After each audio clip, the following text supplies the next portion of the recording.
It's bombshell news. For the first time in 13 years, Britney Spears is speaking out openly in court about the conservatorship managed in large part by her dad. So the legal arrangement means almost every single life decision has been made for her, continues to be made for her. She calls this situation abusive, and she also says she would like to sue her family and get her life back. Lainey, bombshell is perhaps an understatement. What do you make of what happened yesterday in court? Well, it was multiple bombshells, right? I mean, and we're going to get into so many of them, but right off the top of the hearing, there was an attempt made, if you listen to the audio, there was an attempt made by one of the legal representatives for the various people involved in this situation, saying that, oh, let's protect Britney's privacy, let's not have all these details made public, at which point Britney interjected. And you could hear her very clearly insisting, oh, no, we are going to make this public. I want people to know what I have to say. I want you to hear my story from my mouth. I think that was the first indication that what people were about to hear was going to be devastating, explosive, and I'm sure we'll get into that. But I just wanted to make that point clear because a lot of people have been interpreting what Britney thinks and wants for a long time, deciphering her Instagram. What does she mean in these videos? What does she mean by this emoji? And for the first time in a long time, Britney said, listen up. I am speaking, and I want you to talk about this. I want you to know this. That's why we're talking about it today. And I think that's important to note, Lainey, right? Because it's been 13 years of this conservatorship and this drama and the fandom deciphering what Britney is saying. And it's nice to actually hear her voice attached to these words, because a lot of the times we were seeing emojis or Instagram captions or perhaps blips from interviews. And it just made it so much more impactful. And the words she had to share were shocking. Details that she shared were shocking. She was going so fast at times that the judge and the reporter said, can you slow down? Because she was that anxious and she was that nervous about sharing her story.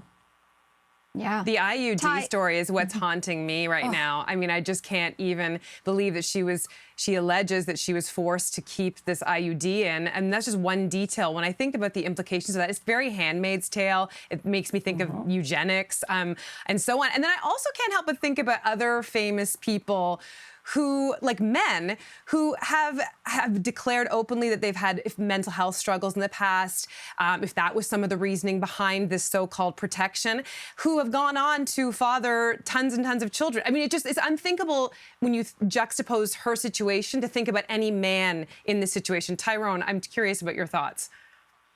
Yeah, I mean, look, obviously there's a lot to uncover here. There's probably so many details that we still don't know about. A lot of wrong has been done. But I think for me, the way I look at this story is that we've never actually heard from Britney until yesterday. So that's the only dialogue I actually care about at this point. I just want to hear from Britney. I want the best possible outcome for her. I want her to be in a happy and a healthy place and whatever she needs to get to that point. So, I mean, a lot of it's been speculation. A lot of it's been third person, fourth person, the fans deciphering things. I'm over all that. I just want to hear what Britney has to say. I want Britney to get the support that she needs, like actually, and whether, not necessarily the conservatorship, but like whatever support she needs to get back to, get Britney back to being fabulous and happy and healthy. That's it. That's it for me. You know what, Tyrone? As you were speaking, we were showing that B-roll of her on red carpets. It actually breaks my heart now, because what we learned from Britney herself is that she has been forced to work under this conservatorship, in many cases, in a way that she described as sex trafficking, where she had no choice but to do what the lawyers and her father told her to do, even when she didn't feel up to it, when she was sick. There was a New York Times article, equally bombshell, just leading up to the court case yesterday, and they have revealed horrific details. She was performing so hard with no breaks at times.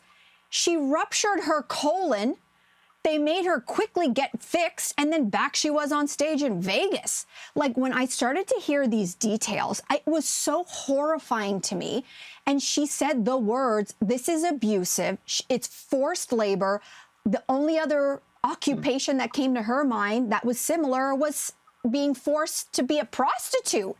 Like, the fact that that happened, I do want to go to the fans for a second, though, because you're right, Tyrone.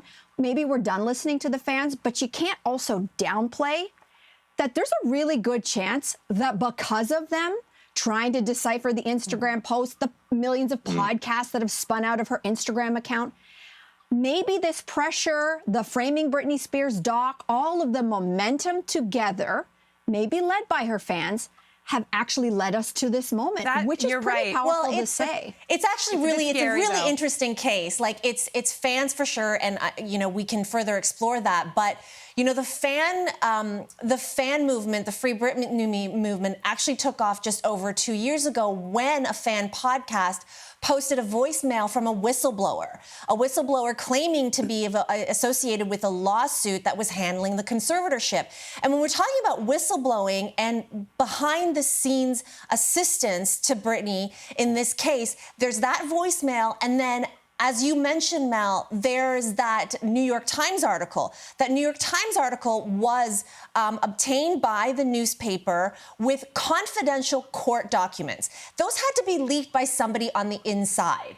So there's the fan aspect in one case, and then there's the whistleblower, deep insider or insiders who clearly know something about the case, who clearly want to help Britney, and who are shadowy figures in the background who've been maybe strategically helping and assisting the Free Britney movement in the background. But they're not just fans. They're legit people who have access to this information. I mean, that's the sophisticated web of coordination that has had to happen to get us to this point.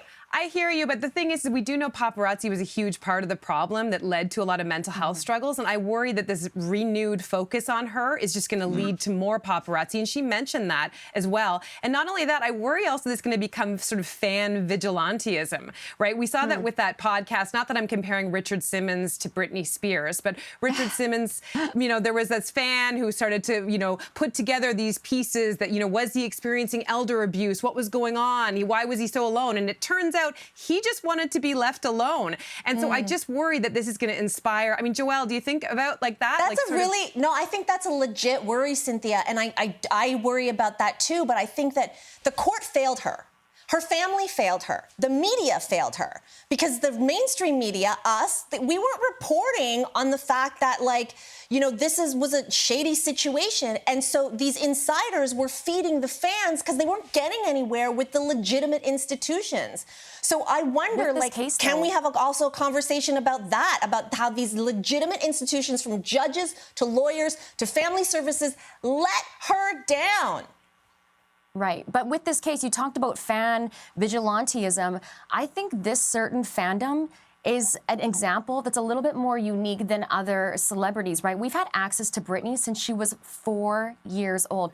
The people that are on her side in this case have been watching her, and they've been 4 years old. They've grown up with Britney, and it almost seems to have a very caring, nurturing presence to it. I see, a fandom that, yes, there's extreme versions of this, but what has happened to Britney is also extreme. Yeah, it's a great point. I think that there's criminal charges. I mean, if the conservatorship actually comes to an end, which is the next hurdle, we'll see if that even happens. As a layperson looking in from the outside, this smells like all kinds of criminal charges for Dad, for the lawyers, for the therapist. From the outside, it simply looks like they kept her drugged and in the dark and coerced her and scared her into silence and feeling powerless so that she wouldn't that's what I was speak. alluding to. Yeah, that's what I said. I feel like there's so much more to this. We're going to, unfortunately, sometimes they say it gets worse before it gets better, unfortunately. That's why I kind of skipped over all that, because I can almost foresee that. And then I just want the best possible outcome. And yes, Joelle, you make a good point. The fans in this particular case are a little bit more caring and a little bit more careful because they grew up with her.